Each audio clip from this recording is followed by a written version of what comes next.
Se você puder, para nós orarmos, pedir ao Senhor para que nosso coração, a nossa mente estejam prontos nessa manhã para receber a palavra dEle, acolhê-la.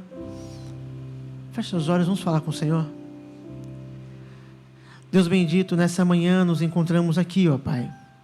Chegamos, trazidos pelo Senhor, nós cremos, para oferecer canções de adoração, para orarmos uns pelos outros, por pessoas queridas, ó Pai, também. Mas chegamos também aqui, Senhor, porque precisamos, ó Pai, dessa comunhão para ler a Tua palavra, para ouvi-la, para aprender dela. Senhor, nós pedimos que cada momento desse culto, Jesus Cristo, nosso Senhor, seja exaltado. Possamos encontrar a verdadeira alegria e a satisfação, ó Pai, de não só no culto público, mas de todos os dias. Temos a nossa vida voltada para Ele, ó Pai. Mas nesse momento em especial, que tudo que vamos realizar seja agradável ao Senhor, que o Teu Espírito mesmo nos conduza, ó Pai, de forma que possamos oferecer culto sincero, genuíno ao Senhor. Fala conosco, ó Pai, nós pedimos. Nos alimenta com a Tua palavra, ó Pai. Nos molda a Tua vontade, para a glória do Teu nome e para a nossa alegria. É no nome de Jesus que nós oramos essa manhã. Amém e amém. Meus irmãos, é muito bom podermos estar aqui mais uma vez para bendizer o nome do Senhor nessa manhã. Eu queria te convidar a ficarmos em pé. Nós vamos fazer uma leitura bíblica e logo depois, a primeira canção, hino, que vamos cantar hoje pela manhã. Essa leitura, que é o Salmo 34, versos 9 a 11, vai ser projetado. Eu quero te convidar a nós lermos juntos, então, o Salmo 34, entre os versos 9 e 11. Vamos todos juntos? Temei o Senhor, vós, seus santos, pois nada falta aos que o temem.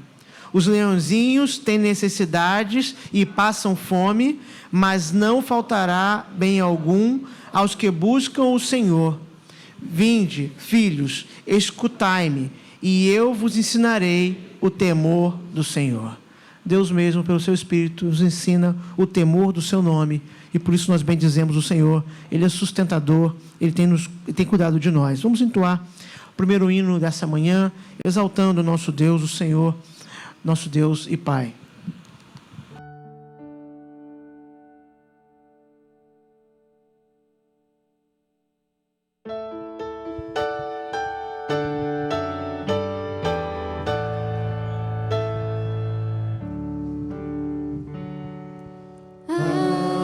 Senhor,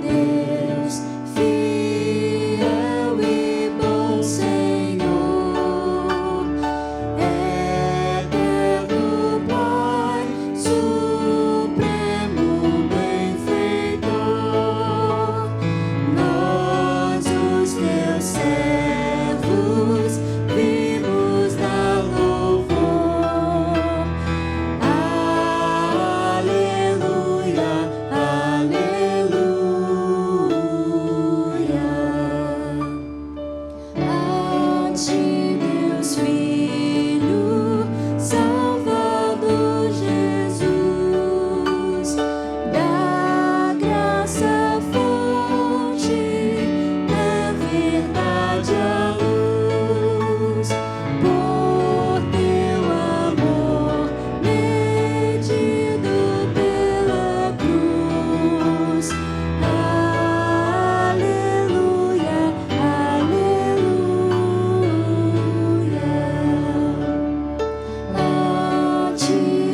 pode se assentar. Depois de louvarmos ao Deus Trino, nós vamos ter um breve momento de intercessão, mas antes de nós orarmos, também aproveito esse momento para dar algumas informações para a comunidade, para a nossa igreja. Meus irmãos, ontem aconteceu em nossa igreja o encontro de abertura das atividades do ano da Juventude Batista Mesquitense, a Jubaquita. Nossa igreja foi a anfitriã na programação de ontem. Teve um número considerável de irmãos aqui, muitos jovens, adolescentes, não só da Betel, de outras igrejas também. Teve igrejas que trouxeram, inclusive, Kombi com jovens para participar. Nós somos felizes de poder, de alguma maneira, servir as igrejas da nossa cidade e cooperarmos umas com as outras. Peço, irmãos, que orem por esse trabalho. O presidente da Jubaquita hoje é o pastor Felipe, da nossa igreja, e tem alguns irmãos, não só da nossa igreja, como de outras igrejas também, engajados na condução desse trabalho, buscando fortalecer os jovens, adolescentes da nossa cidade com o Evangelho, para que isso resulte em frutos para nossas igrejas e especialmente para o reino de Deus, para além das fronteiras de Mesquita também. Então, ore por esse trabalho, nós somos gratos porque ele aconteceu ontem. E lembrando aos irmãos que nós estamos em campanha de missões mundiais, em que temos de levantamento de ofertas, todo o primeiro semestre vai ser para missões mundiais. Então, todas as ofertas direcionadas para missões, até junho, vão para missões mundiais.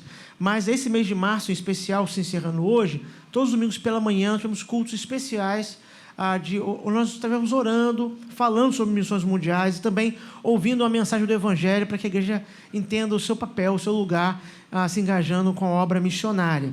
E aí, hoje pela manhã não vai ser diferente, nos nossos pedidos de oração. Nós vamos compartilhar algumas informações sobre missões mundiais para nós orarmos, não só aqui, mas você pode também em casa estar melhor informado para orar.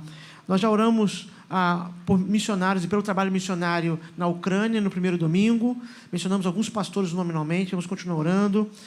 Depois, no domingo seguinte, nós estivemos orando por trabalhos missionários e de formação de obreiros que a Betel está envolvida diretamente, desde envio de vocacionados e custeio do curso de vocacionados no seminário, até missionários em outros países. E no domingo passado falamos sobre o pastor João Marcos, que é o executivo da Junta de Missões Mundiais, assim como a sua gerência, aqueles irmãos que estão na administração. E hoje, chamo a atenção para os irmãos, para nós orarmos pelos chamados povos não alcançados. O que são povos não alcançados? Há uma maneira de medir, fazer uma estatística para saber se entre um povo ou etnia há a presença do Evangelho.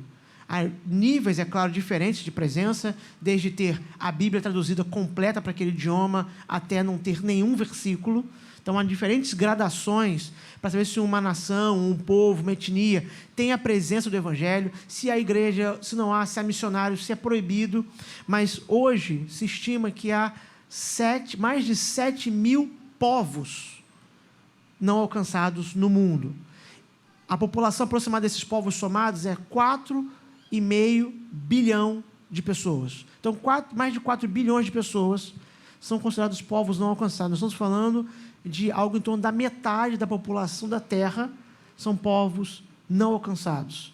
São um vasto campo missionário, ou seja, se o campo missionário da nossa rua ele é vasto, nós temos muitos vizinhos que precisam conhecer a graça de Deus, há lugares onde nações inteiras, povos inteiros não conhecem a graça de Deus, como eu disse, mais de 4 bilhões de pessoas.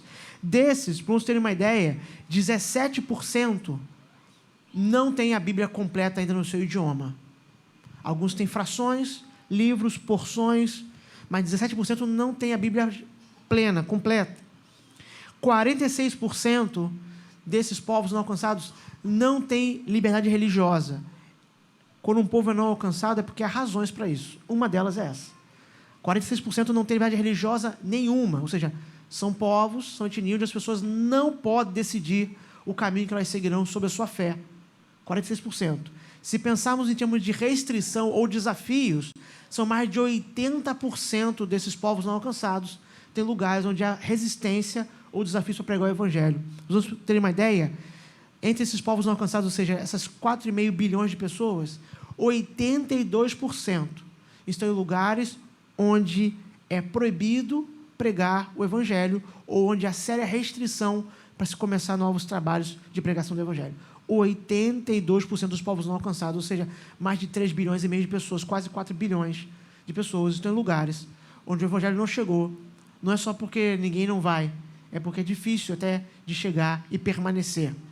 Nós vamos continuar orando, meus irmãos, porque se nós cremos no Evangelho da graça de Deus, nós vamos e enviamos pessoas para lugares onde as pessoas dizem que não querem que o Evangelho vá, porque é por causa de Deus que nós levamos o Evangelho. Esses 4,5 bilhões de pessoas, o maior problema que eles enfrentam é o mesmo problema que nós enfrentávamos antes do Evangelho brilhar para nós. Nós não glorificávamos aquele que é o único digno de ser glorificado. O problema do homem, o problema último dele não é a sua perdição, esse é o caminho do problema. O problema último do homem é porque, por causa do pecado, ele não glorifica ao Criador, que é o único digno de ser glorificado. Então tem mais de 4 bilhões de pessoas na Terra que nunca ouviram falar, não sabem que eles deveriam adorar a Deus e a Deus somente. Nós precisamos, então, orar por isso. Pedir a Deus que levante pessoas, recursos, meios. Pedir ao Senhor que nós sejamos participantes, cooperadores do avanço do Evangelho. Antes de encerrar esse momento de informação para nós orarmos, às vezes pensamos, mas pastor, como é que eu vou participar de alcançar um povo não alcançado, de chegar num lugar com o Evangelho, de me envolver? A gente pensa assim, isso é impossível para mim, né? Eu moro aqui na minha cidade, no meu bairro, eu não conheço, nunca nem saí do Rio de Janeiro, talvez. Mas eu quero lembrar os irmãos, e para aqueles que não sabem, informar, as coisas acontecem sem que nós planejemos, muitas vezes, de forma tão objetiva, um povo não alcançado. Há pouco mais de 1 ano atrás, talvez quase 2, a irmã Ellen, que é uma das nossas missionárias, junto com o Celso, seu esposo, e com o Tomás, hoje eles estão na base da Jocum e Madison, mas passaram 5 anos como missionários na China. A irmã Ellen começou, uns anos atrás, um curso de mestrado em linguística para tradução da Bíblia. E nesse projeto desse curso, ela se engajou com os professores dela e com contatos que ela possuía na China, de traduzir a Bíblia para um povo, uma etnia dentro da China, porque os irmãos talvez não saibam, mas a China não é um povo só, são várias etnias. E essa etnia é uma etnia considerada pequena na China. São só 3 milhões de pessoas.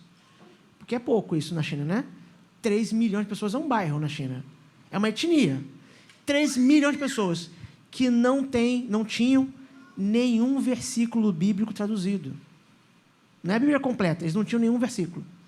E a Ellen, com seus professores, com alguns contatos na China, ela fez um trabalho de algum tempo, anos, concluiu há quase 2 anos atrás, onde eles fizeram a tradução de todo o livro de Ruth para a língua daquela etnia. 3 milhões de pessoas que moram no coração da China, que nós nunca talvez vamos cruzar com nenhuma delas na rua. E que a nossa igreja, com outras igrejas, sustenta missionários que participaram da tradução. Essa etnia, inclusive, eles não têm atualmente uma língua escrita. Por causa da opressão governamental, eles tiveram que abandonar a cultura deles. A língua escrita, pouco que existia rudimentar, foi abandonada, eles só têm língua falada. Inclusive, os esforços desses missionários que traduzem a Bíblia para a língua deles, ajudam também esse povo a ter uma língua escrita. É um esforço cultural, linguístico, desse povo poder preservar a língua deles, do povo deles, da etnia deles, tendo a Bíblia. O livro de Ruth alcançou uma etnia no coração da China que nós nunca saberíamos nem o nome.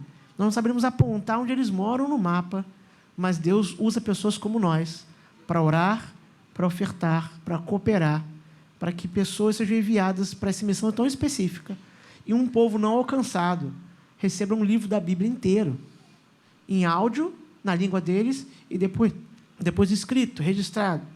Vamos orar pelos povos não alcançados. Talvez vocês não sejam a pessoa específica que vai para outra nação. Pode ser que seja. Pode ser que seja seu filho, seu neto. Mas se não for, mesmo assim, somos participantes, cooperadores dessa obra para o avanço do reino de Deus. Vamos orar?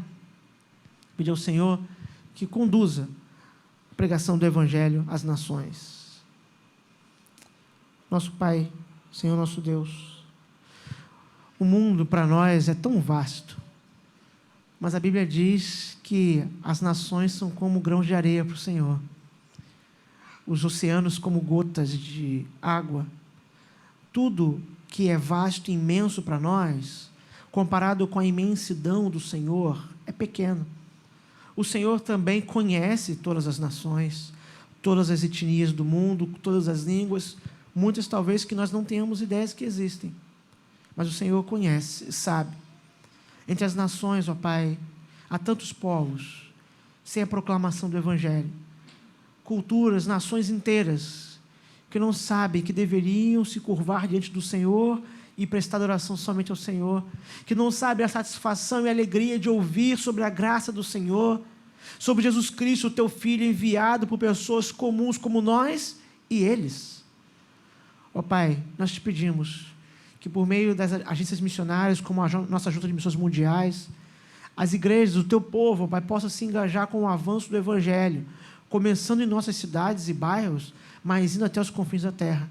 Pai, muitas vezes pela mão da providência, o Senhor conduz as coisas de maneira que nós podemos participar de projetos que nós nem imaginávamos, Senhor. Cooperar, mesmo que aos nossos olhos de forma pequena, ó Pai, com a pregação do Evangelho a pessoas que nós nunca vamos encontrar aqui nessa terra.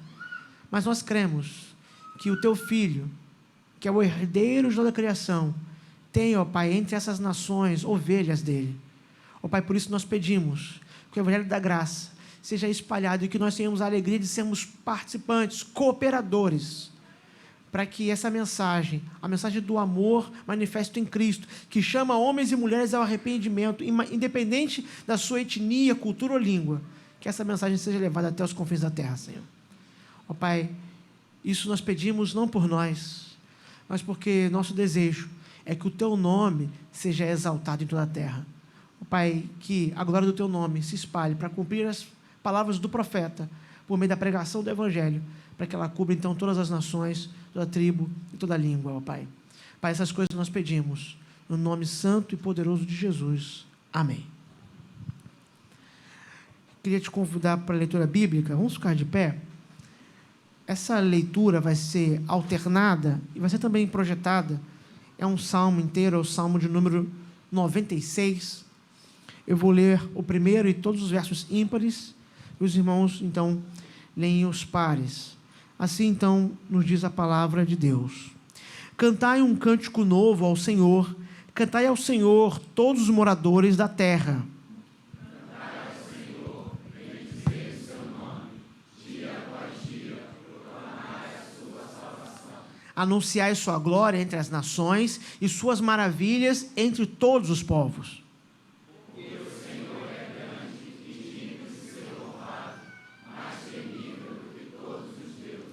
Porque todos os deuses dos povos são apenas ídolos, mas o Senhor fez os céus.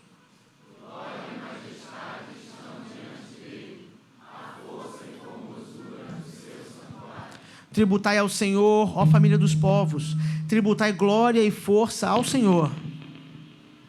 Tributai ao Senhor a glória devida ao seu nome, trazei ofertas e andai nos seus atos. Adorai o Senhor na beleza da sua santidade, tremei diante dele todos os habitantes da terra.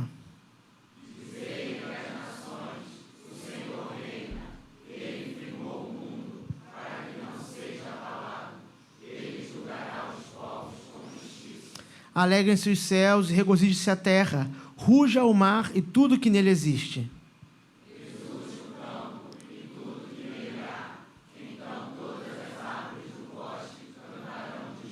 Na presença do Senhor, porque Ele vem julgar a terra, julgará o mundo com justiça e os povos com equidade.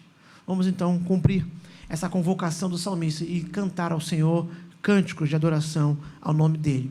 Enquanto nós entoamos essas canções de adoração, você também tem a oportunidade de consagrar ao Senhor seus dízimos e as suas ofertas.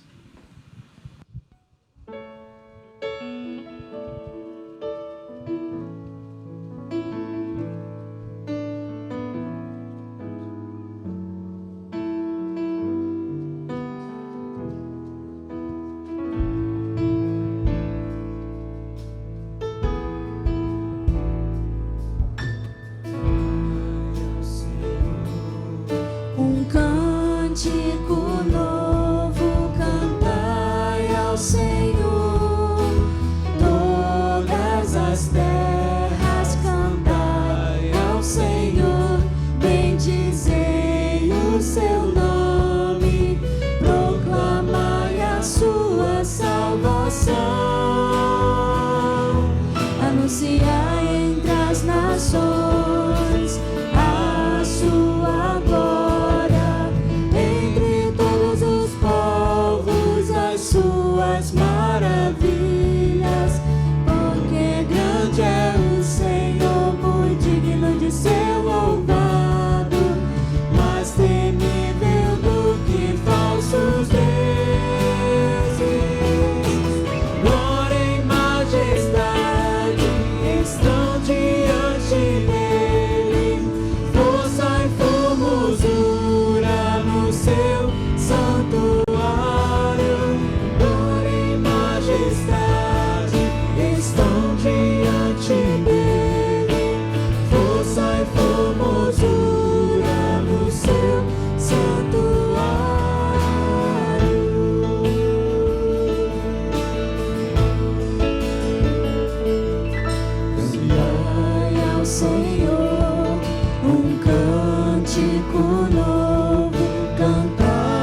anunciar entre as nações a sua glória, entre todos os povos as suas maravilhas, porque grande é o Senhor, muito digno de ser louvado, mais temível do que falsos deuses. Glória e majestade estão diante dele, força e formosura no seu santuário. Glória e majestade estão diante dele, força e formosura no seu santuário. Glória e majestade estão diante dele, força e formosura no seu santuário. Glória e majestade estão diante dele, força e formosura no seu santuário. Glória e majestade estão diante dele, força e formosura no seu santuário. Glória e majestade estão diante dele, força e formosura no seu santuário.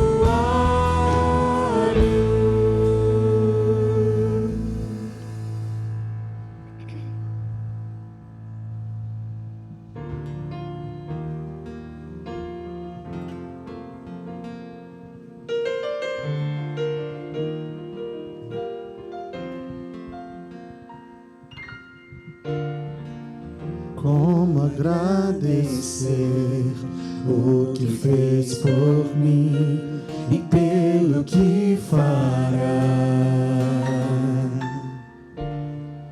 Somente um Deus assim é capaz de amar um pobre pecador. Hoje tenho em mim a marca de Jesus, Ele é o meu Senhor. Sirvo com paixão, estendo as minhas mãos, vivendo a compaixão. Teu reino vem sobre nós, Ele vem pra sempre. Jesus reinará das nações, Ele é rei, não há outro igual. Pra sempre eu vou cantar. Jesus é rei, Jesus é rei.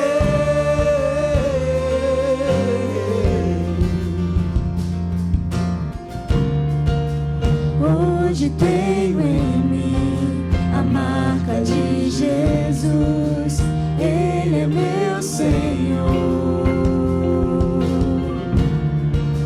Sirvo com paixão, estendo as minhas mãos, vivendo a compaixão. Seu reino vem sobre nós, Ele vem pra sempre. Jesus reinará das nações, Ele é rei, não há outro igual. Pra sempre eu vou cantar. Não vivo mais eu, mas Cristo vive em mim. Minha vida eu entrego e vou com Cristo até o fim. Não vivo mais eu, mas Cristo vive em mim. Minha vida eu entrego e vou com Cristo. Teu reino vem sobre nós, Ele vem pra sempre. Jesus reinará das nações Ele é Rei, não há outro igual, pra sempre eu vou cantar. Teu reino vem sobre nós, Ele vem, pra sempre Jesus reinará. Das nações Ele é Rei, não há outro igual, pra sempre eu vou cantar. Jesus é Rei, Jesus é Rei.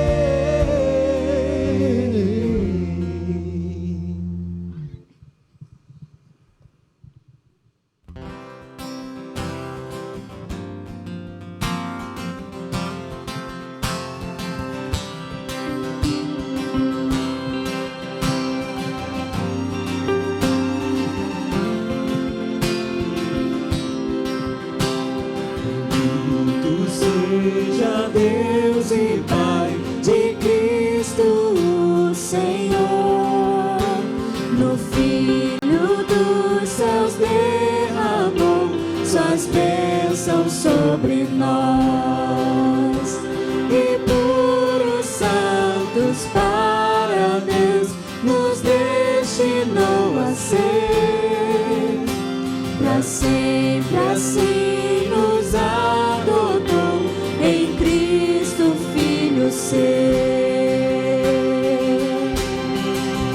Pra louvor da tua glória, da tua graça e bondade, Senhor.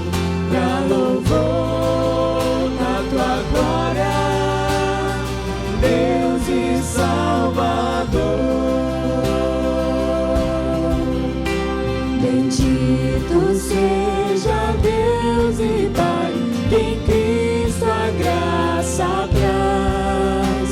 No Filho nos purificou, sua morte nos remiu, e nele nos fez conhecer qual era o seu querer, que Cristo fosse o eterno Rei, meus planos seus cumprir. Pra louvor da tua glória, da tua graça e bondade, Senhor. Pra louvor da tua glória, Deus e Salvador. Bendito seja Deus e Pai, pois cremos no que diz, e pela fé já nos selou no Santo Espírito, aquele que esperança traz até a redenção, até louvarmos lá nos céus ao Triniuno Deus. Pra louvor da tua glória, da tua graça e bondade, Senhor. Pra louvor da tua glória, Deus e Salvador. Pra louvor da tua glória, da tua graça e bondade, Senhor. Pra louvor da tua glória, Deus e Salvador.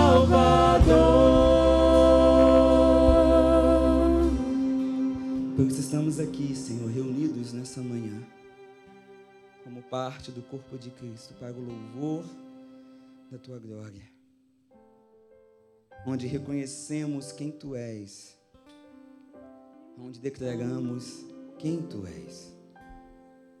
E tu és o Cristo, o Filho do Deus vivo. Tu és aquele que desceu aos céus, esvaziou-se a si mesmo, se entregou, se doou por amor aos seus. E hoje aqui livres somos para declarar que somos teus filhos, o teu povo que em breve se ajuntará na eternidade e adorará ao Rei dos Reis, ao Senhor dos Senhores, face a face. Ao nosso Cristo, aquele que tira o pecado do mundo, o grande eu sou, o Deus que governa todo o universo, o Deus que não perde o controle de nada, tudo está sob as suas mãos, tu tens todo o domínio, Senhor. Que a nossa vida se volte a Ti em submissão, que a nossa vida se volte a Ti em gratidão, Senhor, por tudo que és, por tudo que tem feito a nós, pelo Teu grande amor a nos alcançar. Graças damos pela oportunidade de ofertar, de contribuir. Graças damos, Senhor, e pedimos que administre, nos ensine a administrar os recursos quais o Senhor tem colocado em nossas mãos, para o louvor da Tua glória. E que nessa hora possamos estar com os ouvidos atentos para ouvir a Tua palavra.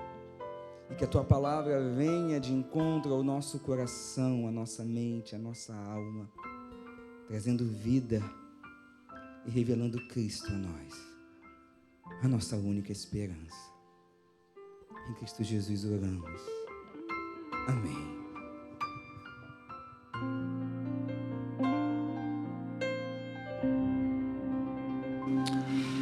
Bom dia, meus irmãos. A irmã Valquíria estará no anexo com as crianças, os amigos de missões de 4 a 8 anos. Correto, irmã Valquíria? É isso mesmo? 4 a 8 anos. Podem sair pela porta principal com cuidado. Tá, o elevador está fechado, tem que subir devagarzinho ali, mas vai ter gente lá para guiar.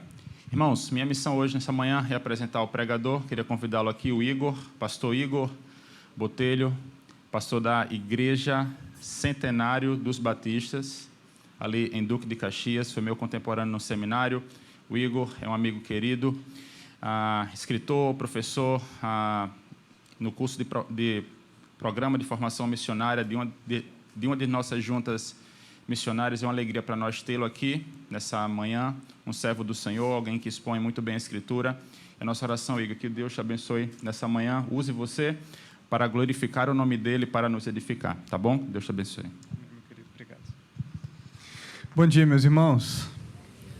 É uma alegria, um privilégio, um prazer estar novamente aqui com os irmãos. Agradeço aí a confiança novamente do pastor Fábio, pastor Felipe, são amigos queridos de jornada. Para mim é uma alegria sempre poder retornar a essa igreja, tomar esse púlpito para brevemente falar do Evangelho, do que Deus tem feito.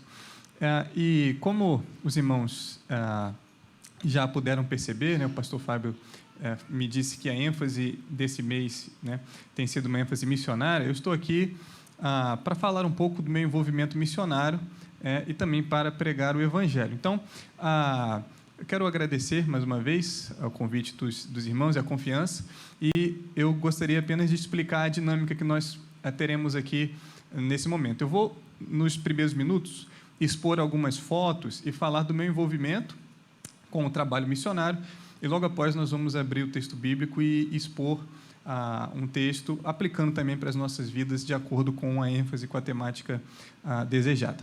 Então, eu separei algumas fotos, né? O Felipe falou, eu assumi no ano passado o Ministério Pastoral da Igreja Centenário dos Batistas, que é uma igreja que fica localizada em Duque de Caxias, mas antes disso, eu me envolvi num trabalho missionário. Por quê? Eu entrei no seminário no ano de 2016, né, como o Felipe falou, nós somos contemporâneos, ele entrou um ano após apenas, né? E no seminário eu conheci, me aproximei, por assim dizer, da Junta de Missões Nacionais, né? Não mundiais, mas nacionais. Eu comecei a trabalhar na junta e, concomitantemente, comecei a me aproximar também dessa que se tornou também a minha vocação, que é a vocação do ensino teológico. e as coisas acabaram casando porque a Junta de Missões Nacionais estava engatinhando, começando um projeto que se chama, como o Felipe falou, PFM. PFM é a sigla para Programa de Formação Missionária. Então, a Junta, ela preparou esse projeto, por quê, meus irmãos? Porque os batistas brasileiros têm missionários em todo o canto do Brasil, em todas as regiões. Mas a Junta se preocupou em dar uma formação teológica para esses missionários. Mas aí você tem um problema, porque como você vai tirar esses missionários do campo, para dar a eles uma formação e depois enviá-los novamente? O custo é alto, o nível de concentração, de envolvimento no campo fica prejudicado. Você imagina como é que um indivíduo vai conseguir sair para uma instituição teológica robusta, séria, e conseguir ainda assim dar conta do trabalho no campo? Então foi criado o PFM, que é o Programa de Formação Missionária. Como funciona o PFM? É basicamente um curso de teologia semipresencial, modular. Então, os missionários, eles são retirados do campo por 2 semanas apenas, e durante essas 2 semanas eles têm aulas em tempo integral. Cada semana tem uma disciplina, então são 2 semanas, são 2 disciplinas por módulo. Obrigado, meu amigo. Então, eu fui chamado para lecionar Antigo Testamento e Hebraico, né? São disciplinas ligadas à área da teologia bíblica. E como é que funciona? Os irmãos estão vendo aí a foto essa foto aí é a foto de um centro que também chama-se CFMA. É uma sigla para Centro de Formação Missionária da Amazônia, CFMA. Isso é basicamente, assim, explicando para os irmãos, é como se fosse um sítio, tá bom? Aqui eu creio que a maioria já tem a oportunidade de ter saído em retiro de carnaval, retiro de jovens, né? E você vai para um sítio meio que isolado. É mais ou menos o que é o CFMA. Eu digo mais ou menos porque quando eu pisei em Manaus pela primeira vez, além de sentir um calor que eu nunca senti na minha vida, né? A gente acha que sente calor aqui no Rio de Janeiro. Quando você for para Manaus, você vai perceber que você é um agraciado por Deus. Porque em Manaus você tem o calor, mas parece que você está numa sauna. Eu ouvia isso, as pessoas falaram, eu falei assim, acho que está subestimando o Rio de Janeiro, né, pastor Fábio? 40 graus aqui não é mole. Mas você chega lá e a sensação térmica é muito maior, porque a umidade do ar é muito alta, então parece que você está numa sauna. Eu disse assim, meu Deus, obrigado pelo Rio de Janeiro, obrigado pelo sol do Rio de Janeiro, né? Então, quando eu pisei em Manaus, além de sentir essa sensação, eu me deparei com um dado interessante. Eu passei pela rodoviária de Manaus e só tinham 2 ônibus. A gente que está acostumado aqui com o Central com a rodoviária da Central, com o Novo Rio, né? Eu estranhei. Quando eu fui para a Marina, que é o porto da cidade, barcos e mais barcos. Por quê? Porque os municípios ali do Amazonas são separados por rios e não por estradas. Então, o CFMA é uma ilha. É como se fosse um sítio, eu digo como se fosse, porque, na verdade, é uma ilha que fica a 30 minutos de Manaus. Então, eu chego em Manaus, quando eu vou dar aula no Amazonas, e pego um barco, e desse barco eu chego no CFMA, que é essa ilha. Então, os irmãos estão vendo aí os missionários, sentados, a sala de aula lá é aberta, não tem como ser fechada, e lá não tem como dar aulas à tarde, então tem que ser de manhã e de noite, porque é quando o calor dá uma arrefecida, à tarde sem condições de dar aula. Então, a gente tem aula de manhã, de 8 a meio-dia e meia, e à noite, de 6 às 9. Né? São um pouco mais de 7 horas de aula por dia. Né? Então, assim, é de fato como se fosse um seminário modular, semipresencial, onde eu lecionei as disciplinas do Antigo Testamento. Pode passar, meu querido, por gentileza, meu amigo da projeção. Então, à noite, tá vendo? De manhã primeiro, depois à noite, né? Os missionários ali reunidos, recebendo conteúdo do Antigo Testamento. Pode passar, por gentileza. E aí, muito interessante, essa é uma igreja batista, chamada Igreja Batista do Tupé. Tupé é o nome do bairro onde fica o CFMA. O CFMA fica no bairro chamado Tupé, que é uma ilha, na verdade, né? Como eu falei, a gente tem que raciocinar com a cabeça dos amazonenses, né? Aqui você vai de Mesquita para Duque de Caxias e você pega uma estrada. Lá você muda de bairros por barco. Então, ali é uma igreja batista aberta, né? Bem, eu diria assim, característica, né? Ali da região, né? Aí os irmãos podem perceber os banquinhos. Eu estou ali conversando com as missionárias, que estão responsáveis pela plantação dessa igreja. Você vê que tem um púlpito ali. Então, é algo, uma realidade muito diferente, né?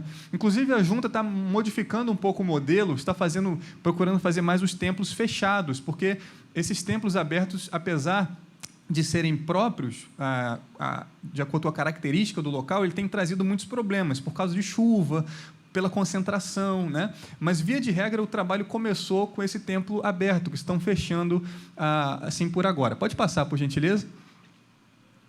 Ali, eu estou na frente da igreja. Essa é a fachada da igreja do Tupé. Os irmãos viram a minha foto dentro da igreja, ali eu estou do lado de fora da igreja do Tupé. E é muito interessante, meus irmãos. É uma experiência, assim, eu diria, singular, porque eu pude passear pelo Tupé, pela comunidade, e as pessoas, né, assim, elas estão do outro lado do Brasil, da outra ponta do Brasil, mas são pessoas tão carentes da graça de Deus como qualquer outro indivíduo aqui da nossa rua, da nossa vizinhança, né? A gente passa, cumprimenta, e eu digo até mais, os indivíduos de lá estão até mais abertos e sensíveis ao Evangelho por conta, eu diria assim, da baixa influência do secularismo, né? Lá os indivíduos vivem um pouco mais distantes do secularismo, da vida secular, do ambiente secular, né? E o secularismo, a gente sabe que tem por característica, né, o divórcio da religião, o divórcio da fé, por assim dizer. Então, lá eles ficam até um pouco mais abertos a te ouvir, a conversar, né? São pessoas muito amorosas. Pode passar, meu querido, por gentileza. Ali, mais uma vez, eu estou explicando sobre o tabernáculo, né? Há uma foto, uma ilustração do tabernáculo, eu estou explicando para eles, né? Nesse período eu lecionei o Pentateuco, pode passar, por gentileza.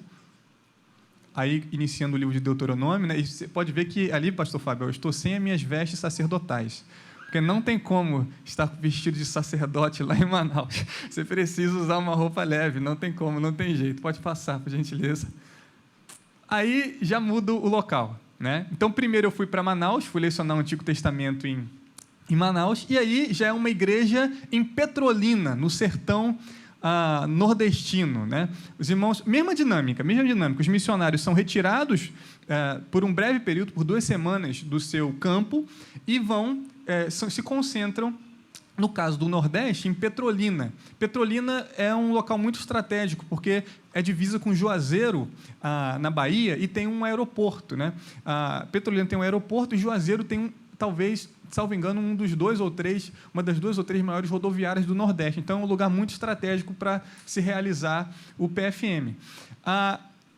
No Nordeste, isso é até importante, essa informação, o Nordeste ainda está tentando conseguir um centro, uma espécie de centro de formação missionária. Eles não têm. Os módulos são organizados sempre em igrejas, que têm estrutura para comportar esses missionários. A Junta está organizando um projeto para, eu diria assim, arrecadar fundos e construir um local que dê para concentrar, que dê para receber com dormitórios, com um espaço para o culto, com uma capela. Isso ainda não acontece no Nordeste.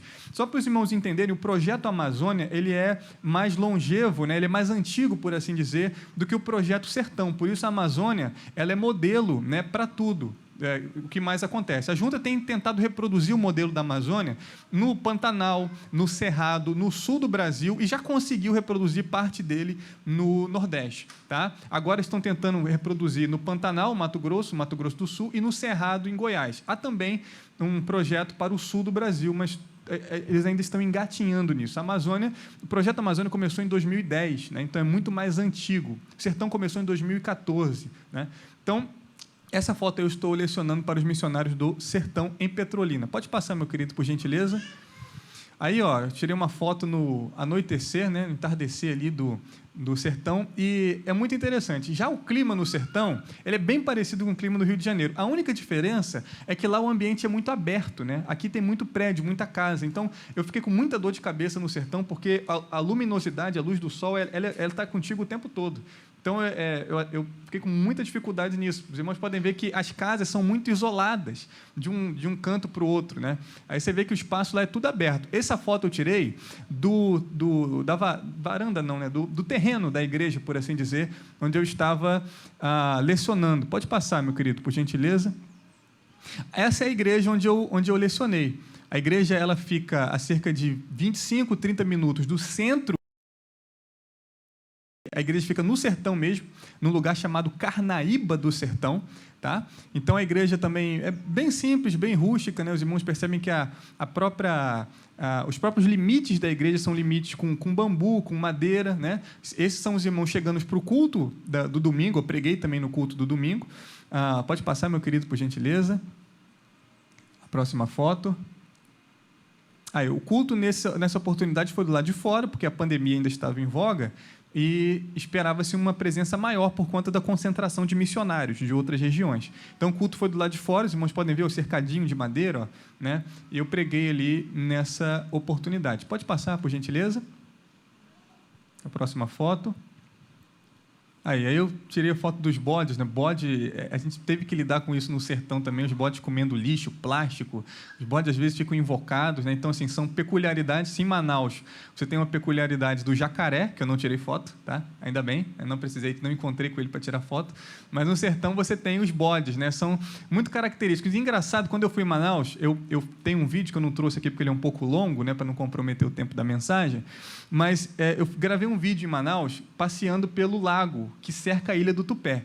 E aí os missionários estavam comigo, eu estava de canoa. Os missionários estavam lá de canoa e tal, me levaram muito gentilmente para passear, muito bonito, a paisagem em Manaus muito bonita, do Rio Negro, o verde, né?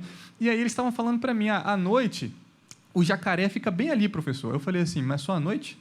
Aí ele falou assim, só à noite, de dia ele não vem, não. E eles falando com a maior tranquilidade. Eu falei assim, gente, pensando aqui, e se o fuso horário do jacaré der um problema ele aparecer aqui agora? Eles não se preocupam com isso, né? Quer dizer, é muito engraçado. E lá no sertão já é o bode, né? Ela tem bode, o bode sobe em cima do carro, meus irmãos. Eu passando assim, o bode em cima do carro, assim, olhando assim, e para eles é tudo normal. Engraçado, né? O choque cultural, né? Interessante. Pode passar, meu querido, por gentileza.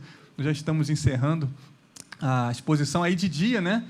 Do mesmo lugar que eu tirei à noite, né, do terreno da igreja, só que dessa vez durante o dia, depois da aula do dia. Pode passar, por gentileza. Muito bem, então nós chegamos nas duas últimas fotos. Essa é a turma do sertão. Eu dei aula tanto no sertão quanto na Amazônia para cerca de 70 alunos, muita gente. Meus irmãos, eu saí tanto do sertão quanto da Amazônia muito encorajado, porque eu confesso que olhando para o cenário evangélico nacional, às vezes eu fico um pouco desanimado, porque, como disse o Dr. Shedd de forma muito precisa, o Brasil é um país de fé, mas com raízes teológicas curtas. Então, a gente nunca espera assim, uma grande profundidade teológica, via de regra, do cenário evangélico nacional. Mas quando eu fui tanto para o sertão quanto para a Amazônia, o que eu percebi foi algo diferente. Muita gente interessada em teologia e com teologia saudável. Esses meninos conhecem Augusto Nicodemos, Jonas Madureira, Hernandes Dias Lopes, Luiz Saião, Franklin Ferreira, né? Não só conhecem, mas escutam, se preparam. Então, estão munidos de uma teologia saudável, graças a Deus, graças ao advento da internet. Então, isso alegra muito o nosso coração, porque a gente percebe que o movimento missionário, nós vamos falar isso na palavra, é um movimento antes do homem, é um movimento de Deus. É Deus quem está em missão, né? Então, eu saí de lá muito encorajado pelo nível de engajamento, profundidade, e por perceber que, a despeito das limitações da nossa própria denominação, o Evangelho tem avançado, e avançado além do planejado. Eu tenho certeza que, quando a CBB planeja algum tipo de ação, do jeito que eu percebi lá os missionários, eles estão muito mais preparados do que deveriam estar pelo projeto que há, né? Pode passar, por gentileza, a próxima foto. E aí, é a turma da Amazônia, né? Primeiro a turma do sertão, depois a turma da Amazônia. Em ambas as turmas com cerca de 70 em torno aí de 70, um pouco para mais, um pouco para menos, 70 alunos. Ok, meus irmãos? Acho que acabou, né? Sim, acabaram as fotos. Eu quero convidar, então, os irmãos agora a tomarem suas Bíblias, no livro de Êxodo, capítulo 19. Nós vamos ler do versículo 1 ao versículo de número 6.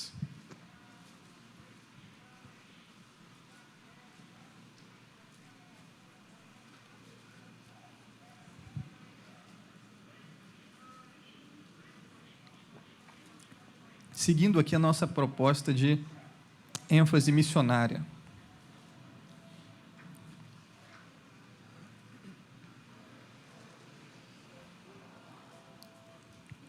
Êxodo capítulo 19, do versículo 1 ao versículo de número 6.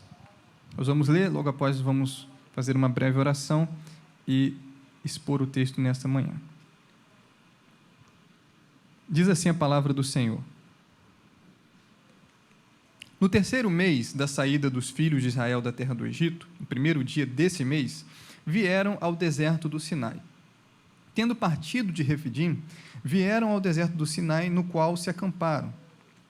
Ali, pois, se acampou Israel em frente do monte.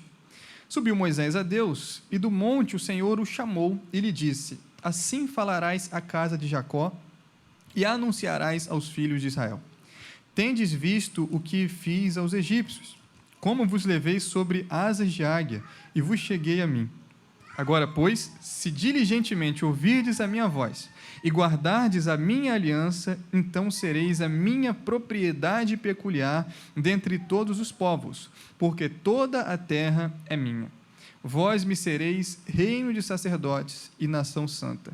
São estas as palavras que falarás aos filhos de Israel. Senhor bendito, nós novamente nos elevamos a Ti em oração e somos gratos ao Senhor pela oportunidade e privilégio de cultuá-lo nesta manhã.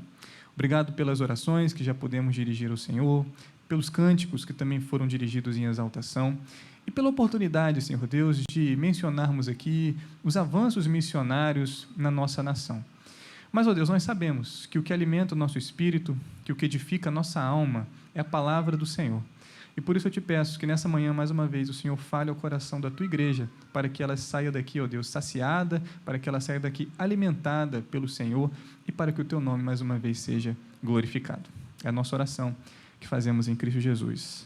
Amém. Meus irmãos, existe uma crença atual que não é tão incomum assim, de que Deus, no Novo Testamento, ele age de um modo, e no Antigo Testamento ele age de outro. Há uma impressão de que Deus no Novo Testamento é um Deus bonzinho, é um Deus de graça, é um Deus de misericórdia. E de que Deus no Antigo Testamento é um Deus um pouco mais rígido, um pouco mais rigoroso, eu diria até um pouco mais assim, irado, né? As pessoas entendem isso porque muitas vezes não conseguem interpretar no contexto o seu texto. Então vem, por exemplo, no Antigo Testamento, Deus dizendo para Josué aniquilar determinado povo, vê Deus no Antigo Testamento tirando o seu espírito de Saul, e algumas outras passagens e enxergam assim uma certa inconsistência entre o Deus do Antigo e o Deus do Novo. Mas o que é curioso a gente notar é que, na verdade, essa ideia não é nova, né? Pelo contrário, a primeira grande heresia, por assim dizer, da história da igreja aconteceu mais ou menos no ano de 140 depois de Cristo e foi proposta por um indivíduo chamado Marcião. E Marcião dizia exatamente isso, que haviam figuras diferentes de Deus. Havia um Deus no Antigo Testamento que era um Deus irado, que era um Deus capataz, que era um Deus rigoroso, e que havia um Deus no Novo Testamento que era o Deus Pai do nosso Senhor Jesus Cristo, um Deus de graça, um Deus de amor, um Deus de bondade. Acontece que Marcião foi contraposto, né? E no ano de 144, 4 anos depois do levante marcionista, ele foi excomungado da igreja primitiva. Então, essa ideia de que Deus no Antigo Testamento age de um jeito, no Novo Testamento age de outro, é uma ideia inconsistente. E nós provamos isso lendo o texto bíblico, expondo o texto bíblico e explicando no seu contexto o próprio texto bíblico. Mas, quando a gente fala sobre missão, sobre vocação, geralmente a gente vai para o texto de Mateus 28, do versículo 18 ao 20, a grande comissão, ou então a gente vai para o texto de Marcos 16, versículo 15, ide por todo mundo, pregai o evangelho para toda criatura. Mas eu gostaria muito de expor um texto missionário do Antigo Testamento que tem muito significado, que é justamente o texto de Êxodo, capítulo 19. Né? Nós podemos olhar para esse texto e perceber, no seu contexto, como ele é altamente missionário. Eu gostaria de, nesse momento, me ater a ele para que nós possamos extrair lições para a nossa edificação e para a nossa aplicação. Quando nós lemos esse texto, os primeiros 2 versículos situam um acontecimento no tempo e no espaço. O versículo 1 diz que no terceiro mês da saída dos filhos de Israel da terra do Egito, no primeiro dia desse mês, vieram ao deserto do Sinai. Então o texto fala para a gente que aqui, nesse exato momento, os israelitas haviam 2 meses que eles tinham saído do Egito e estavam acampados no Sinai. Versículo 2 diz, tendo partido de Refidim, vieram ao deserto do Sinai, no qual se acamparam. Ali, pois, se acampou Israel em frente do monte Sinai. Então, esse versículo nos situa no tempo e no espaço. 2 meses depois da saída, e estão em frente ao monte Sinai, um monte muito representativo, onde Moisés recebeu a sua convocação, sua chamada ministerial, por assim dizer. E o versículo de número 3 diz para a gente qual seria o canal de comunicação entre Deus e o povo de Israel. O texto diz, subiu Moisés a Deus, e do monte o Senhor o chamou e lhe disse, assim falarás à casa de Jacó e anunciarás aos filhos de Israel. Deus então chama Moisés como uma espécie de mediador, intermediário, e Deus propõe para Israel, por meio de Moisés, uma espécie de aliança. Isso é muito importante, meus irmãos, porque a aliança, no contexto do Antigo Testamento, não é a mesma, em termos de semântica, de valor, de significado, dos dias de hoje. Isso é um dos temas bíblicos mais importantes. A aliança hoje está muito ligada a compromisso matrimonial. Mas a aliança no Antigo Testamento, ela se referia a uma espécie de acordo, um contrato mesmo, que acontecia em toda a região do Antigo Oriente Próximo. Esse contrato variava de modelo, ele podia ser um contrato de concessão real, quando um rei ou um soberano ou alguém mais poderoso queria beneficiar alguém, queria dar um presente para alguém, e por isso ele assinava uma aliança, né? Ele cortava, o termo é exatamente esse, cortar uma aliança, porque a assinatura, por assim dizer, da aliança era feita através de um sacrifício que era cortado e queimado, né? E ele fazia essa aliança com o indivíduo, e quando ela tinha um formato de concessão real, o indivíduo ele concedia, como o próprio nome diz, um presente ou algo, uma bênção, um favor, sem exigir nada em troca daquele que estava recebendo a proposta, a aliança. Isso aconteceu, por exemplo, esse modelo de aliança acontece com Abraão, quando Deus oferece a bênção sem exigir nada de Abraão.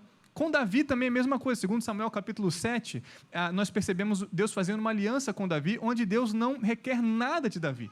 Agora, essa aliança, chamada aliança sinaítica ou aliança mosaica, é uma aliança condicional, e o modelo dela, era um modelo chamado suzerano vassalo, quando um suzerano, um superior, oferecia algo para um inferior, mas esse inferior precisava, eu diria assim, cumprir algumas condições ou algumas exigências para que a bênção, para que o presente fosse, eu diria assim, adquirido sem maiores problemas. Então Deus oferece essa aliança, essa proposta, porque Deus acabara de retirar Israel do cativeiro, retirar Israel da escravidão, e Israel não podia ficar a esmo, não podia ficar ociosa ali, por isso Deus chama Moisés. Israel era um povo pecador, por isso Deus precisa de um intermediário, Deus chama um intermediário para propor a aliança, e a partir do versículo 4, que é o texto que de fato nós vamos nos concentrar, nós percebemos o teor dessa aliança. O texto diz assim, versículo de número 4, tendes visto o que fiz aos egípcios, como vos levei sobre asas de águia, e vos cheguei a mim. Agora, pois, percebam a condição ali, se diligentemente ouvirdes a minha voz e guardardes a minha aliança, ou seja, o meu contrato, o acordo que eu estou fazendo com vocês, então sereis a minha propriedade peculiar dentre todos os povos, porque toda a terra é minha. Vós sereis reino de sacerdotes e nação santa, são estas as palavras que falarás aos filhos de Israel. Meus irmãos, no versículo 4, Deus usa da sua autoridade para poder propor essa aliança, ou seja, Deus explica com que autoridade ele está chegando e fazendo essa proposta. A autoridade de quem salva. Versículo 4 diz para a gente, tende visto o que eu vos fiz aos egípcios, como vos levei sobre asas de águia e vos cheguei a mim. Então Deus está falando o seguinte, olha, vocês lembram? 2 meses só, não tem muito tempo não. O que eu fiz com os egípcios, só a nação mais poderosa, a potência da época, os exércitos poderosos, o poderio bélico militar dos egípcios, tudo isso foi devastado. Deus humilhou a maior nação da época e tirou um povo de escravos. Escravos sobrepujaram uma nação militar extremamente poderosa. E Deus diz, foi por causa de mim. Tendes visto o que eu fiz aos egípcios? Vocês se lembram das pragas? Vocês se lembram do último milagre? Vocês se lembram da abertura do Mar Vermelho? Vocês se lembram de tudo isso? Então, e Deus então lembrando, rememorando os israelitas disso, começa a falar. Interessante, meus irmãos, quando nós olhamos aqui, nós falamos que essa aliança, ela exige algo do inferior, ela exige algo da pessoa que está recebendo, do receptor do contrato, mas o interessante notar aqui é perceber que primeiro Deus salva e depois ele faz exigências. Ou seja, não existe mérito na salvação. Deus não chega no Egito e fala assim, se vocês fizerem assim, eu vou salvar vocês. Não. A salvação de Deus é pela graça. Deus tira os israelitas do Egito pela graça. Primeiro ele salva e depois ele dá algumas exigências que são orientações para uma santidade do povo, que nós vamos perceber à medida que formos discorrendo o texto. Então, primeiro Deus salva e depois ele exige algo. Nos versículos 5 e 6, nós percebemos Deus dizendo, se diligentemente ouvirdes a minha voz e guardares a minha aliança, então sereis a minha propriedade peculiar dentre todos os povos, porque toda a terra é minha. Vós sereis reino de sacerdotes e nação santa. São essas as palavras que falarás aos filhos de Israel. Existem 3 termos que Deus usa para se referir aos israelitas, como, eu diria assim, bênção para a aliança sinaítica, que seria basicamente o conteúdo da proposta, ou seja, o que vocês vão receber, qual o benefício que vocês receberão se vocês cumprirem a minha aliança, guardarem minha aliança e ouvirem a minha voz. Existem 3 termos entre o versículo 5 e o versículo 6. Primeiro, aqui na minha tradução está propriedade peculiar. O que significa propriedade peculiar? É interessante que no versículo 5, Deus diz que Israel será propriedade peculiar dele, mas logo depois ele diz, porque toda a terra é minha. E é verdade, nós sabemos que Deus é o criador de tudo que há, de tudo quanto existe, mas Deus chama Israel de propriedade peculiar. Esse termo, Pedro vai repetir na sua carta, porque indica, a palavra propriedade aqui, do hebraico segular, ela dá uma ideia de algo precioso, um tesouro, que em algumas traduções está até assim, um tesouro pessoal, né? Dá a ideia de algo precioso, algo comprado. Então, Deus diz para os israelitas que eles foram adquiridos por ele. Eles estavam em posse de Faraó, eles eram escravos de Faraó. Mas depois do êxodo, Deus assume, Deus compra Israel para ele. E compra por um preço alto, por milagres e, sobretudo, pelo sangue do animal, do cordeiro, derramado no último e derradeiro milagre, da última e derradeira praga que faz com que o povo saia de fato do Egito. Então, o que nós percebemos aqui é que há uma distinção de Israel dos demais povos e dos demais e da criação, por assim dizer. E essa distinção se dá justamente pelo preço que Deus paga para adquirir para ele Israel. Então nós estamos percebendo que a propriedade Israel, por assim dizer, Israel não é de Deus por mérito de Israel, mas Deus compra Israel. Deus está dizendo, olha, vocês foram adquiridos por mim, os méritos são meus. Eu tirei vocês do Egito, então agora vocês são propriedade particular minha. Nós percebemos isso aqui com esse termo. Mas existe um outro termo também muito especial no versículo 6, chamado reino de sacerdotes. O que isso significa? Meus irmãos, se no Antigo Testamento o profeta tinha a incumbência de levar a palavra de Deus para o povo, com o jargão profético, assim diz o Senhor, o sacerdote, ao contrário, tinha o objetivo de levar o homem a Deus. É o contrário. O profeta leva Deus ao povo, o sacerdote leva o homem a Deus, o sacerdote intermedia a relação do homem com Deus. Então, quando Deus chama Israel de reino de sacerdotes, o que ele está querendo dizer é o seguinte, esse termo é essencialmente missionário. Ele diz assim, olha, vocês serão para mim sacerdotes diante das nações, diante dos povos. Ou seja, vocês serão responsáveis por fazer com que haja reconciliação entre o Deus Todo-Poderoso e a humanidade caída. O propósito de Israel era um propósito extremamente missionário, sacerdotal. Israel tinha esse propósito de ser sacerdote, de levar o conhecimento do Deus reconciliador para as nações pagãs que não o conheciam. E o termo está ligado ao reinado, reino de sacerdotes, porque se o sacerdote era o indivíduo que levava o homem a Deus, o rei era o indivíduo que governava, que liderava por uma visão. Então, o que Deus está falando é o seguinte: pela ação sacerdotal de vocês, vocês vão liderar a visão da história. Era como se a história da redenção estivesse no centro da história mundial. E por Israel ser o reino de sacerdotes, por serem sacerdotes, eles estariam liderando a história. Eles estariam conduzindo a história. É justamente isso que acontece quando o povo, sobretudo, dá origem ao Messias, o grande Senhor soberano, sobre tudo e sobre todos. Então, por isso, esse termo, reino de sacerdotes. E, por fim, o último termo a ser trabalhado, também no versículo 6, é nação santa.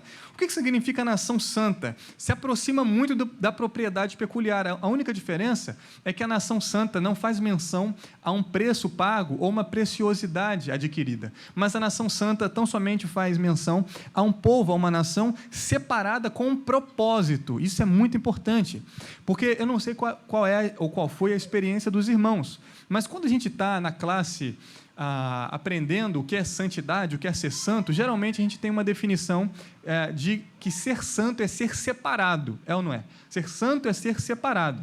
Mas eu, humildemente, considero essa definição incompleta, porque eu entendo que, biblicamente, ser santo é ser separado com uma finalidade, ser separado com um propósito. Sempre que Deus separa alguém, Ele separa com um propósito, Ele não separa para o indivíduo ficar ocioso. Então Deus salva e o indivíduo faz o que quer. Não é assim.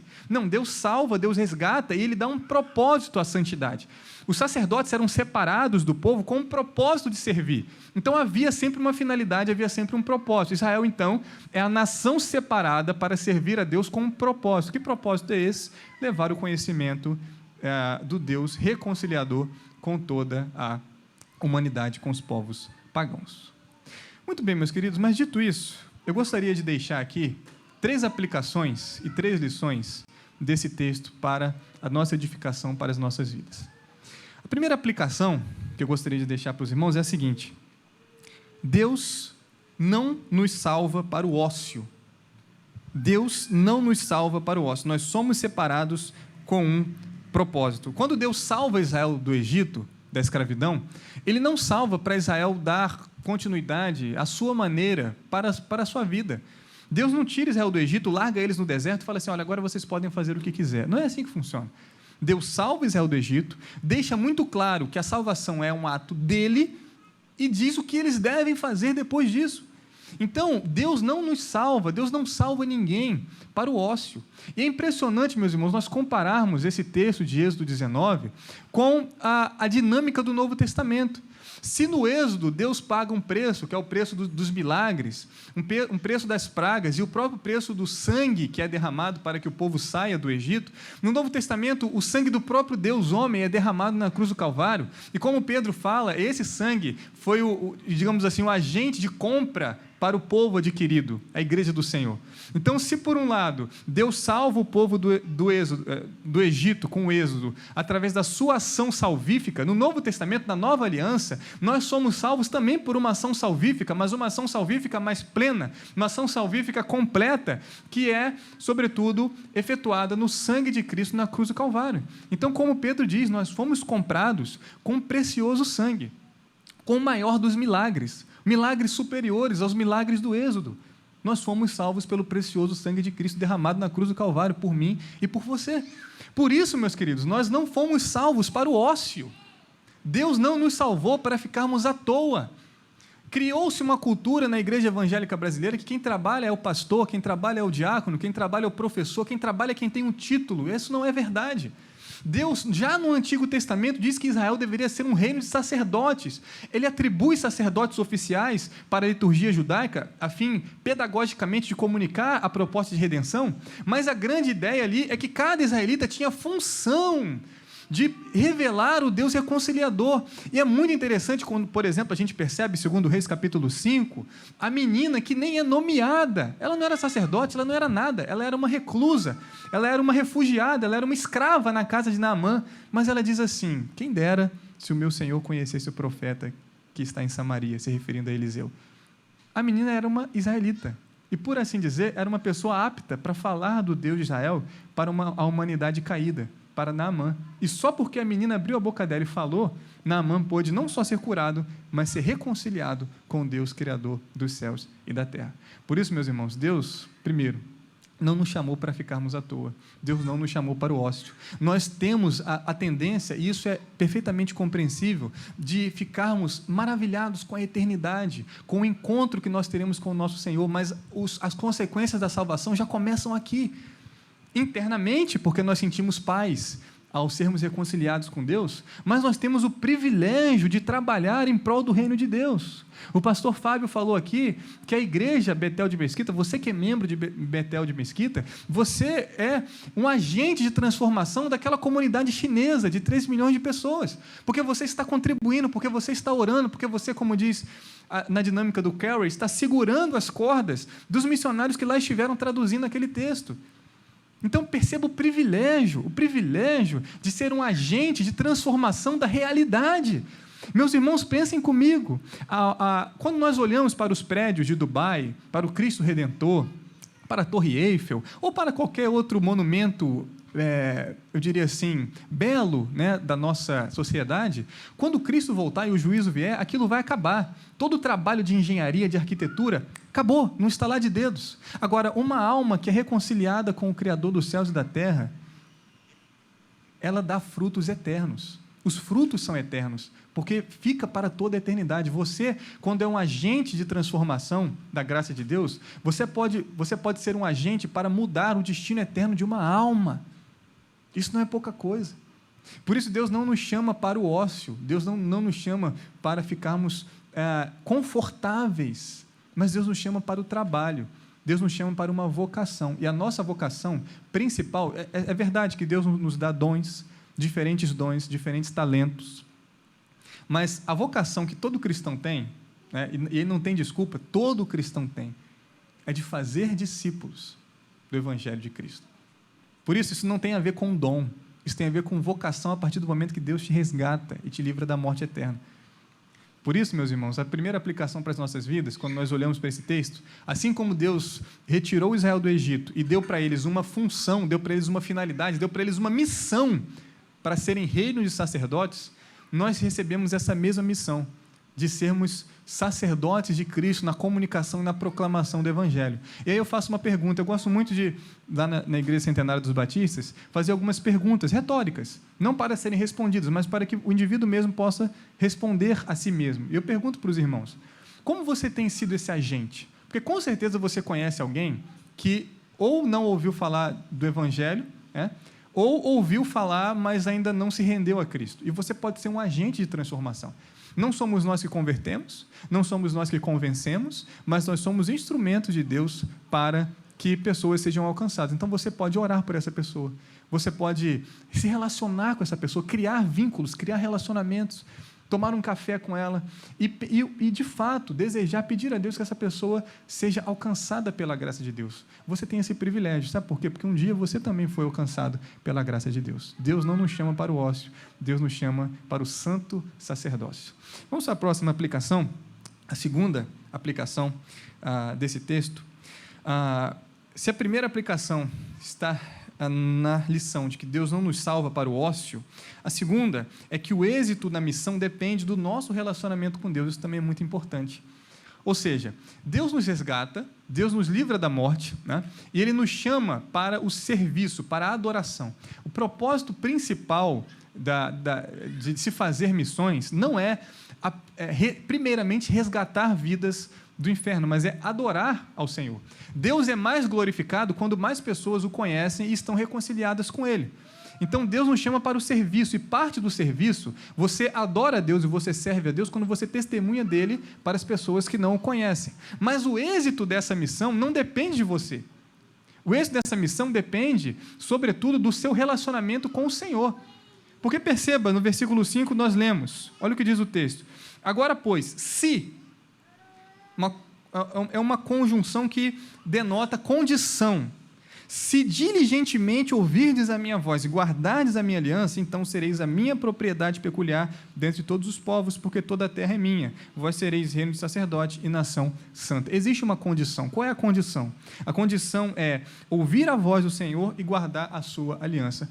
Por um motivo muito simples. Meus irmãos, como Israel iria testemunhar de Deus se a própria Israel estivesse afastada de Deus? Não tem como. Como Israel vai dar testemunho da reconciliação com o Deus Todo-Poderoso, Criador do céu e da terra, se ela mesma, Israel, está afastada dos caminhos do Senhor? Não tem jeito, não dá. Uma vez eu ouvi uma palavra muito interessante de um pastor norte-americano, que agora me fugiu a cabeça o nome dele, infelizmente, mas ele diz algo interessante. Ele diz assim: você só vai conseguir levar o seu discípulo para uma profundidade que você tem. Ou seja, se você não ora, o seu discípulo não vai orar. Se você não lê a Bíblia, você não vai conseguir levar ninguém a ler a Bíblia. Ou seja, você só vai influenciar as pessoas à medida que você tiver, eu diria assim, conteúdo espiritual e poder espiritual para fazer isso. Se você não ora, você não vai levar ninguém a orar. Se você não lê a Bíblia, você não vai levar ninguém a ler a Bíblia. E por aí afora vai. Se você não é piedoso, você não vai levar ninguém a ser piedoso. Se você não tem compromisso com a igreja de Cristo, você não vai levar ninguém a ter compromisso com a igreja de Cristo. Por quê? Porque o êxito da nossa missão depende do nosso relacionamento com Deus. Se nós não estivermos conectados com o Senhor da missão, nossa missão será fracassada. É por isso que, na dinâmica do Evangelho do Reino, é mais importante ser do que fazer. Na dinâmica secular, primeiro você faz para depois você ser, né? Você faz medicina para ser médico, você faz engenharia para ser um engenheiro, você faz odontologia para ser um dentista. Então você faz para ser. A dinâmica do Evangelho é diferente. Primeiro você precisa ser como Cristo, para depois você fazer como Cristo. Primeiro você precisa ser alguém cheio do Evangelho para fazer a obra do Evangelho. Infelizmente, nós vivemos numa dinâmica, muitas vezes, do Evangelho nacional, uma dinâmica, eu diria assim, de muito trabalho em termos de eventos, mas pouca reflexão piedosa interior. Então, as pessoas estão muito empolgadas em fazer as coisas. E eu trabalhei, o pastor Felipe agora é presidente da Jubaquita, eu fui presidente da Jubanoc também por um tempo, né? E a juventude muitas vezes ficava nesse ímpeto de vamos fazer um retiro, vamos fazer um evento, vamos fazer um congresso, Vamos, esses eventos eles têm o seu papel, mas eles precisam ser muito bem pensados e não organizados à profusão, porque antes de fazer nós precisamos ser. Essa é a dinâmica do reino de Deus. Por isso, o êxito da missão, meus irmãos, está diretamente ligado ao nosso relacionamento com Deus. Eu posso estar falando aqui, os irmãos podem pensar, isso é mole, isso é fácil. Não é não. Sabe por que não é? Porque Deus, quando nos salva, nos alcança por sua graça, Ele tira o domínio do pecado e a culpa do pecado das nossas costas. Mas nós continuamos sob a influência do pecado, nós continuamos sendo pecadores, nosso coração continua sendo mau, continua sendo pecador. Então, nós temos que lutar pela nossa espiritualidade. Mencionei que fui líder de jovens, né? Era muito interessante quando eu conversava com os jovens, às vezes eu sentava num café, tomando um sorvete ou algo do tipo, fazendo um lanche, e eu perguntava assim para eles, olha, como você imagina a sua vida daqui a 10, 15 anos? E eu tinha uma resposta padrão, né? Variava um detalhezinho ou outro, mas a resposta era sempre padrão. Eu imagino com uma família, eu imagino com um bom emprego, eu imagino formado em engenharia, não sei mais qual curso, né? Quer dizer, variava, mas era sempre a tendência, era sucesso profissional, estabilidade familiar, estabilidade financeira, e por aí afora vai. E eu perguntava assim, né, como era sempre a mesma resposta, eu contrapunha com a mesma pergunta. E a sua espiritualidade? Daqui a 10 anos você quer conhecer mais a Bíblia? Daqui a 10 anos você quer orar mais? Daqui a 10 anos você quer estar mais envolvido com a igreja? E os jovens ficavam assim... Eu não pensei nisso. Porque nós planejamos várias áreas da nossa vida, mas muitas vezes nós não planejamos a nossa espiritualidade. Nós sabemos que o êxito não depende de nós, mas se nós somos tão disciplinados para tantas outras coisas, por que não o somos na nossa espiritualidade? Por que nós não lutamos pela nossa vida de oração mais? Por que nós não lutamos para conhecer mais o texto bíblico? Eu digo para eles, olha, qual é o livro que vocês não conhecem? Isaías, Ezequiel, Apocalipse? Meus irmãos, hoje nós temos tantos recursos para nos auxiliarem teologicamente. Nós somos privilegiados, nós temos bons pastores, nós temos internet, nós temos livros saudáveis, profundos teologicamente, nós temos recursos para uma profundidade bíblica maior. Então, por que nós não crescemos? O êxito na missão depende do nosso relacionamento com Deus. Se Israel precisava guardar a aliança, ouvir a voz de Deus para obter êxito na missão. Nos momentos que fez isso, obteve êxito. Quando se afastou de Deus, recebeu o castigo, recebeu a punição, né, com a destruição da Síria com o exílio babilônico. E a última aplicação dessa palavra, dessa breve palavra, para as nossas vidas, é talvez a mais reconfortante. Antes do homem estar em missão, Deus está em missão. Já falei isso aqui na apresentação, mas agora eu quero desenvolver esse tópico. Antes do homem estar em missão, antes de Israel estar envolvido em missão, Deus está em missão. O que isso significa, meus irmãos? Que a reconciliação da humanidade não é um projeto humano. A reconciliação da humanidade não era um projeto de Israel. A reconciliação da humanidade não é um projeto da Junta de Missões Nacionais, não é um projeto da Junta de Missões Mundiais, não é um projeto dos batistas brasileiros, não é um projeto de nenhuma igreja. A reconciliação da humanidade é um projeto do Deus Todo-Poderoso, Salvador e Redentor. Por isso, antes do homem estar em missão, Deus está em missão. É a ideia da missio Dei, do Deus que está agindo e atuando. Antes de Israel ter um propósito missionário, é Deus quem resgata Israel. Antes de Israel sequer existir, é Deus quem vai atrás de Abraão e reconcilia a família e projeta o início da história da redenção. Então, antes do homem estar em missão, Deus está em missão. Isso é muito interessante, porque muitas vezes, dentro do aspecto da proposta missionária, as pessoas, os crentes, com a maior boa-fé, com a maior boa intenção, elas agem como se o sucesso da missão dependesse delas. E não depende, graças a Deus. Imagina se o peso da reconciliação da humanidade estivesse nas nossas costas. É um peso que nós não podemos suportar, nós não temos a condição de convencer ninguém. Por isso, meus irmãos, antes do homem estar em missão, Deus está em missão. Quando nós olhamos para a história de Israel, nós percebemos, já no Antigo Testamento, essas conexões acontecendo. Raabe, por exemplo, quando a gente vê o texto de Josué 2, Josué 6, esse texto é muito especial, porque, percebam só, quando Deus chama Abraão, Gênesis capítulo 12, Deus dá para Abraão uma promessa da terra, né? A entrada na terra prometida. E quando Abraão está para entrar na terra, quando Israel está para entrar na terra prometida, isso acontece com uma certa, diria um certo suspense. Só vai se concretizar em Josué. Josué é o líder que faz o povo herdar a terra. Então percebam que uma promessa que começa lá em Gênesis 12 só vai se concretizar muito tempo depois com Josué, o líder da terra prometida. E quando a gente vê a narrativa da entrada da terra, é muito interessante, porque o maior evento da história de Israel, ou seja, a posse da terra prometida, ela é sobrepujada pela salvação de uma cananita. A ideia do texto ali é mostrar que uma vida vale mais do que o mundo inteiro, de fato. A ênfase na entrada da terra prometida é sobrepujada pela salvação de Raabe. O que o texto quer dizer para a gente? Qual é a ideia da teologia bíblica aqui? É que à medida que o plano de redenção vai avançando, Deus vai salvando.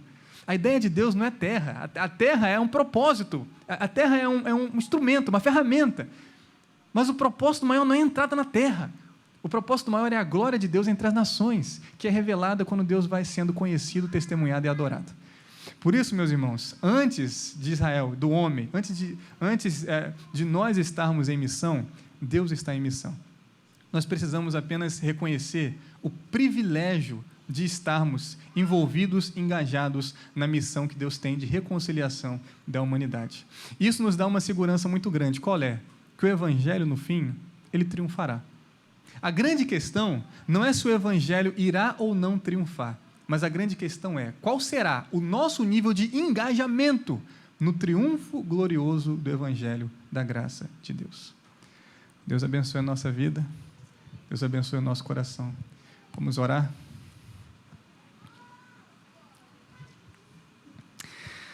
Senhor, nosso Deus e nosso Pai, te louvamos, ó Deus, por essa manhã, pelo privilégio de estarmos aqui reunidos como igreja do Senhor.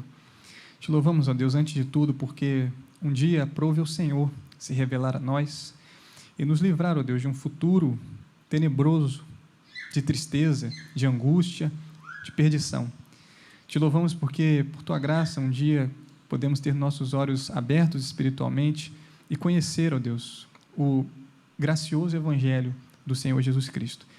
Por isso, ó Deus, eu te peço que o Senhor nos transforme a cada dia para que estejamos cada vez mais engajados na missão de proclamar o Evangelho. Sabendo, ó Deus, que o êxito, o sucesso da missão não depende de nós. E sabendo, Senhor Deus, que o principal propósito, a principal finalidade na proclamação do Evangelho é a glória do Teu nome.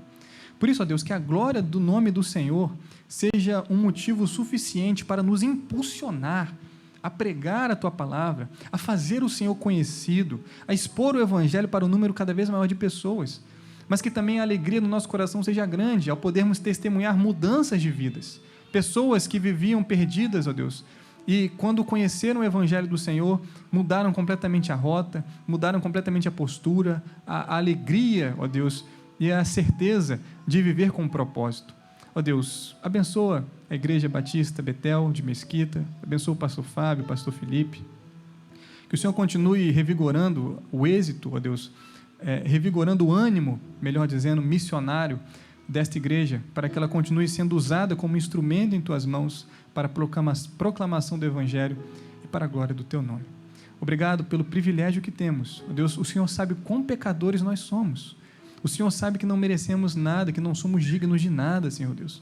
Mas o Senhor nos dá o privilégio de sermos portadores de uma mensagem preciosa, de reconciliação, de transformação, que é o Evangelho do Senhor Jesus. Obrigado, Deus, por tudo que o Senhor tem feito por nós. É a oração que fazemos. Em nome de Jesus. Amém. Devolvo a palavra ao pastor Fábio.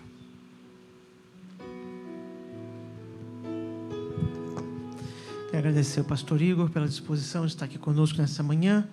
Vamos encerrar nosso culto em oração silenciosa.